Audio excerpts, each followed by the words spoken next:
Guys, जैसे कि आपको पता है हम क्लास 10th की मानव में वहन ये टॉपिक कर रहे हैं और इससे पहले हम मानव में पोषण वो कंप्लीट कर चुके हैं। अब देखिए ये स्टार्ट कर चुके थे जिसमें हमने ये पढ़ा था कि मानव में वहन किस तरीके से होता है, हार्ट, रक्त नलिकाएं और वहन माध्यम क्या-क्या चीज़ें होती हैं ये हमने पढ़ा था।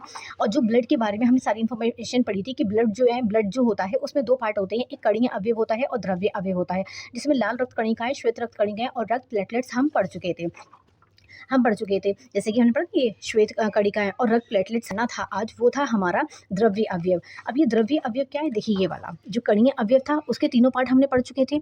अब हम ये वाला पार्ट पढ़ेंगे, द्रव्य अवयव क्या होता है? द्रव्य अवयव बताया था ना कि यहाँ पे जैसे हमने मान लीजिए कोई 1 ग्लास पानी लिया है, तो पानी है, पानी में नमक घोल दिया, चीनी घोल दी, दोनों चीज़ें घुल गई हैं। तो जो घुली हुई चीज़ें, ये जो कण थे ना, ये हमारे कणीय अवयव हो गए, लेकिन जो पानी है ये, वो द्रव्य अवयव है। तो इसी तरह ब्लड का भी केस है। अब देखिए ब्लड में हम जो पढ़ रहे हैं द्रव्य अवयव, वो क्या होता है? प्लाज्मा होता है। प्लाज्मा की अगर बात करेंगे तो ये पीले रंग का तरल पदार्थ होता है, तरल माने लिक्विड, और इसमें 90% जल होता है। कहा ना कि बहता है क्योंकि वो पानी है। 90% जल हो गया। अब 90 में से 10 बचा है, तो 10% क्या होता है? 10% इसमें प्रोटीन होता है। जैसे कौन-कौन से प्रोटीन होते हैं? एल्ब्यूमिन प्रोटीन होता है और ग्लोब्युलिन प्रोटीन होता है और कुछ खनिज तत्व होते हैं, ठीक है? अब उसके बाद आता है हमारा पंपिंग यंत्र। अब ये पंपिंग यंत्र क्या होता है? देखिए, जब हम यहाँ पे इनके किसी बलून में हवा भरते हैं तो अपने मुँह से भरते हैं, तो मुँह से हम कोशिश करते हैं, तो पंपिंग हमारा क्या होता है? पंपिंग ऑर्गन हमारे क्या? ये मुँह हो गया। और अगर हम वही मशीन का इस्तेमाल करते हैं बलून में हवा भरने के लिए, तो वो मशीन क्या हो गई? पंपिंग ऑर्गन हो गया। इसी तरीके से किसी साइकिल में और जो ये टायर की जो गैस निकल जाती है, तो हम एक पंप का यूज़ करते हैं ना, ठीक वैसे ही हमारा हार्ट काम करता है। वो भी हमारी बॉडी में एक पंपिंग ऑर्गन होता है, जो ब्लड को पंप करके, यानी कि एकदम फेंकता है पूरी बॉडी में, एकदम दूर-दूर तक जा सके। तो ये पंपिंग ऑर्गन क्या है? ये हार्ट है।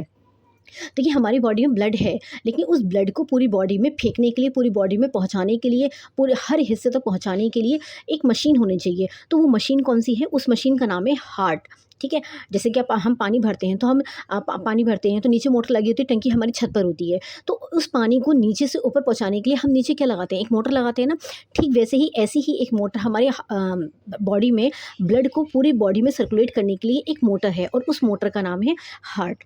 ठीक है? और हार्ट, और जैसे पानी ऊपर टंकी तक पहुँच रहा है, उसी तरीके से पाइप से होता हुआ ठीक वैसे ही पानी को पूरी बॉडी में, यानी कि ब्लड को पूरी बॉडी में पहुँचाने के लिए ये हार्ट काम करता है। रुधिर इस ये क्या करता है? वही बात हो गई, देखिए शरीर के अंगों में ये धकेलने का काम करता है। किसे धकेलता है? ब्लड को। इसलिए धक्का देने की ये मशीन है। ठीक है? मैंने एग्ज़ाम्पल्स लिए, आई होप कि इससे क्लियर हो गया होगा। अब आपके लिए एक क्वेश्चन है, धक्का दे रहा है, लेकिन धक्का तो दे रहा है, लेकिन किसे दे रहा है? ब्लड को। लेकिन वो किस में दे रहा है? मैदान में दे रहा है या नाली में दे रहा है? तो ये क्वेश्चन आपके लिए है और आपको इसे करना है। Okay, thank you.